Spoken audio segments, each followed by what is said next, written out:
Boss, tricycle. Ano to, boss? Nagapamasada ka mo, boss? Oo, kapamasada ko. Eh, may pakarga ko, tali sa mo. Ano pakarga mo? Bulig ako. Eh, buhato na ton. Anong pakarga mo? Ari yung balay. Balay na siya, lipat ko, abi, nagbili ko sa... Amo na yung pakarga mo? Nagbakal ko, abi, ng lupa dito sa kabilang barangay. Ipakarga ko, tani. Tulungan mo na lang ako. Tulungan saan, boss? Oo. Yung tricycle ko, yun na lang ipatong natin dyan sa bahay mo na yan. Buisit ka, klase nga tao ka. Manol ka? Manol ka, hindi.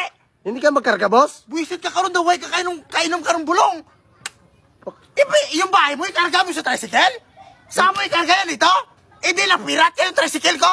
Ay, hindi pala pwede, boss. Buisit ka. Pasensya lang, boss. Matagal ko itong pinag-ipunan ng tricycle ko na to, tapos kargahan mo lang ng bahay? Gago-gago ka? Ay, nalo. Wala ka karong gaisip karon. Pasensya lang, boss. Sige na, hindi na lang. Dito na lang sa kabila. Kung kubaba mo ngayon, di puta ka karon.